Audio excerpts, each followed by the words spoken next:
Jueves 11 de abril de 2024. Tres mensajes del Evangelio de hoy, tomado del Evangelio de San Juan, capítulo 3, versículos del 31 al 36. El que viene de lo alto está por encima de todos. El que es de la tierra y habla de la tierra. El que viene del cielo está por encima de todos. De lo que ha visto y ha oído da testimonio, y nadie acepta su testimonio. El que acepta su testimonio certifica que Dios es veraz. El que Dios envió habla las palabras de Dios porque no da el Espíritu con medida. El Padre ama al Hijo y todo lo ha puesto en su mano. El que cree en el Hijo posee la vida eterna. El que no crea al Hijo no verá la vida, sino que la ira de Dios pesa sobre él. Palabra del Señor, gloria a ti, Señor Jesús.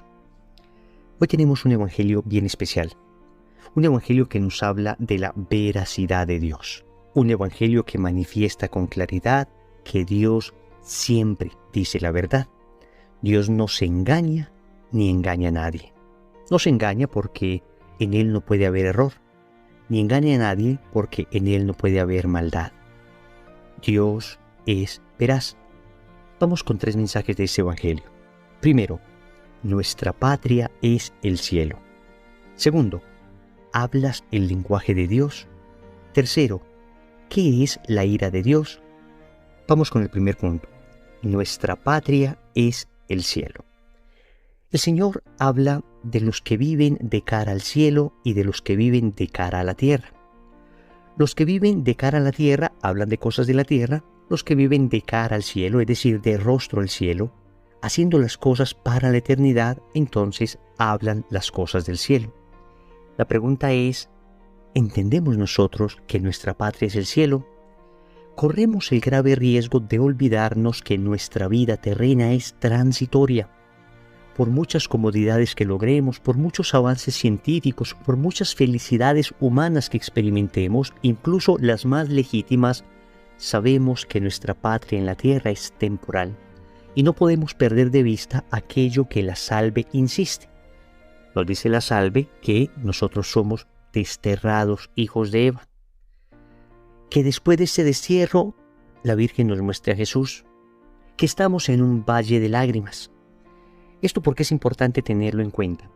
Porque realmente la plenificación del hombre se dará en la eternidad.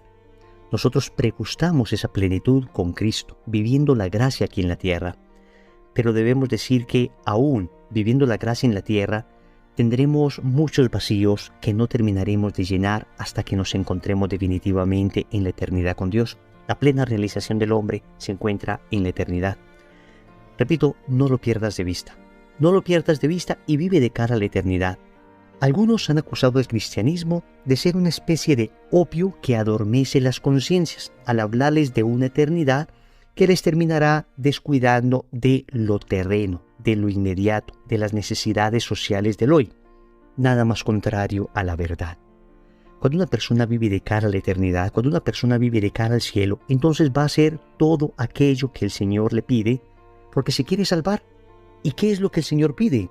Dar de comer al hambriento, dar de beber al sediento, vestir al desnudo, enseñar al que no sabe, ser íntegros, ser perfectos como el Padre del cielo es perfecto.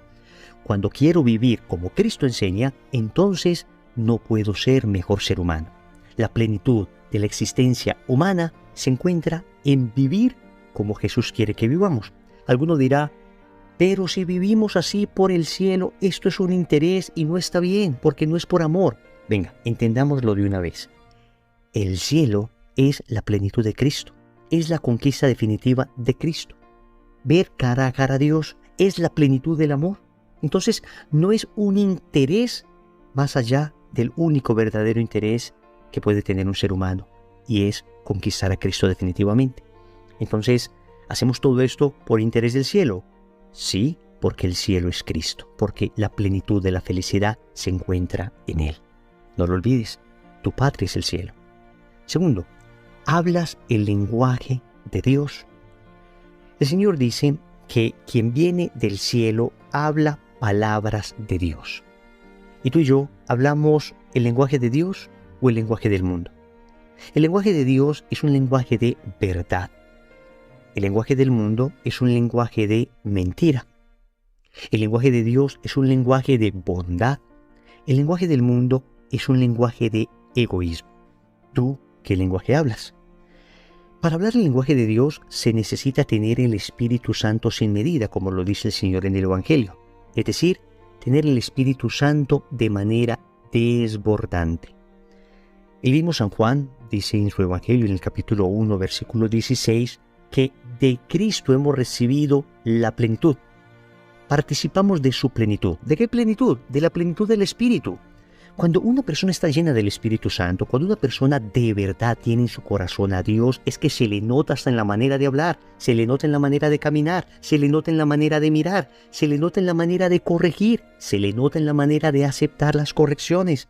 Es una persona que respira a Dios, es una persona por cuyos poros se nota a Dios.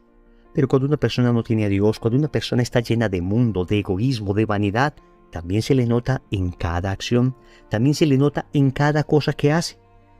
Y aunque intente fingir, se notará que su lenguaje no es un lenguaje divino, que su lenguaje no es un lenguaje de cara a la eternidad, no es un lenguaje de Dios. Debemos esforzarnos nosotros por tener un lenguaje de Dios toda vez que nos esforcemos por estar llenos de Dios. Hablas de lo que está lleno. De lo que abunda el corazón, habla la boca. ¿Qué abunda en tu corazón? Deseo de dinero, deseo de placer desmedido, deseo de mucha diversión a costa de lo que sea, deseo de poder, deseo de ostentación, deseo de que me vean en las redes sociales, deseo de mostrarme. ¿Qué abunda en tu corazón? Pues de eso hablará tu boca. Y podríamos decir todavía más hoy en la era de las redes sociales. Tu Facebook habla de lo que abunda en tu corazón. Tu Instagram habla de lo que abunda en tu corazón. Tu Twitter habla de lo que abunda en tu corazón. Tu estado de WhatsApp habla de lo que abunda en tu corazón. Cuando las personas se acercan a ti, cuando se acercan a tus redes sociales, cuando se acercan a tu realidad, experimentan la presencia de Dios. Esto es una exhortación que nos debemos hacer todos. Acá nadie puede señalar al otro diciendo, yo sí muestro a Dios, tú no muestras a Dios. Ese que diga eso es el que más necesita de Dios. Tal vez somos nosotros, los que llevamos un tiempo caminando en las cosas de Dios, los que más debemos evaluarnos y preguntarnos si en verdad hablamos las cosas de Dios, hablamos el lenguaje de Dios, o terminamos nosotros hablando de nosotros mismos mientras maquillamos lo que decimos para que parezcan cosas espirituales. Tercero, ¿qué es la ira de Dios? En el Evangelio, el Señor termina diciendo que aquel que no cree en el Hijo del Hombre, es decir, en Jesús, pues tiene sobre él la ira de Dios. ¿Y qué es esto de la ira de Dios? ¿Qué es esto de la justicia divina que evidentemente aparece en la Escritura? Saben ustedes que Dios es por naturaleza misericordioso. La misericordia define la naturaleza misma de Dios. Y sin embargo, tenemos que aceptar la Escritura completa. No como nos gustaría que estuviera, sino como es. Y en la Sagrada Escritura se habla de la ira divina. Se habla de el juicio de Dios. Pero esto tenemos que entenderlo adecuadamente para no ir a suponer que la ira de Dios, el juicio de Dios, es parecido a la ira humana o al juicio humano. Nosotros los seres humanos juzgamos, tenemos iras, tenemos rabias, tenemos venganzas desde nuestro orgullo, desde nuestra soberbia, desde nuestra falta de criterio, desde nuestro juicio desequilibrado. En Dios, en cambio, su justicia es perfecta. ¿Y en qué consiste esto de la justicia divina? Uno pensaría que la justicia divina es una intervención directa con un castigo inmediato a todos los que hacen mal. Pero la realidad es que no es así. La experiencia nos muestra que hay gente que hace mucho mal y sin embargo no pareciera recibir un castigo inmediato de Dios. Hay un famoso expastor protestante llamado Scott Hahn que explica esto de la justicia divina de una manera que se me hace muy comprensible.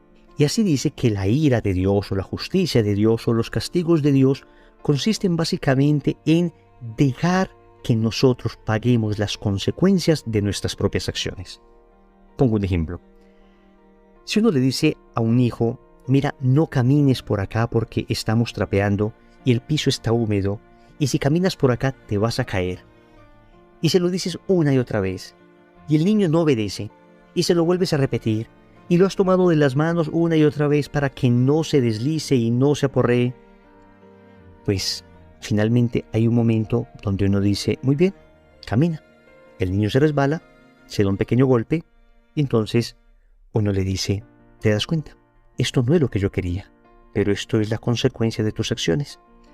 Ahora, a alguien se le ocurriría pensar que el papá va a llegar viendo a su niño en el suelo a golpearlo porque desobedeció después de que ya se ha dado un golpe como consecuencia de su desobediencia. Pues sí, es bastante improbable que un papá hiciera esto. Pues con mucha más razón debemos decir que Dios, después de que nosotros hemos recibido el castigo, que es la consecuencia inmediata de nuestra desobediencia, pues ¿cómo vamos a pensar que Él va a venir a golpear a ese hijo? ¿No vendrá acaso a levantarlo con amor, a ofrecerle su misericordia, a extenderle sus manos para que no se lastime más? La justicia divina consiste en que nuestras acciones tienen consecuencias, y cuando le decimos a Dios, no te metas con mi vida, no quiero que te metas en mis asuntos, entonces Dios, que respeta la libertad, da un paso atrás, y al hacerse a un lado, entonces quedamos expuestos a las consecuencias de lo que hemos hecho. Y sí que tiene consecuencias el pecado, y sí que es doloroso. Y aquellos que han vivido una vida de profundo pecado saben que no existe peor castigo que el hecho de pagar las consecuencias de lo que han hecho. Y que sin embargo, la misericordia de Dios se extiende hasta la profundidad, hasta el abismo al que le ha llevado el pecado, y le levanta, le reintegra, le sana y le hace nuevo. Oremos. Amado Señor, gracias por recordarnos que nuestra patria es el cielo. Concédenos la gracia de vivir de cara a la eternidad. Concédenos la gracia de hacer un uso razonable de los bienes terrenos, para siempre utilizarlos para llegar al cielo. Concédenos también la gracia de hablar tu lenguaje. Hasta ahora hemos hablado tanto el lenguaje del mundo. Concédenos, Señor, el don de mirar siempre desde la perspectiva divina, de mirar siempre desde tu divina voluntad. Finalmente, Señor, quiero agradecerte porque me amas y me corriges. Precisamente porque me amas, me corriges. Concédeme la gracia de que esas correcciones amorosas que me haces me sirvan para acercarme siempre más a ti. Señor, dame lo que me pides y pídeme lo que quieras. Amén. Recordemos entonces. Primero, nuestra patria es el cielo. Segundo, ¿hablas el lenguaje de Dios? Tercero, ¿qué es la ira de Dios? Compromiso. Vamos a orar hoy la salve para recordar que somos desterrados y que nuestra patria es el cielo. En el nombre del Padre, y del Hijo, y del Espíritu Santo. Amén.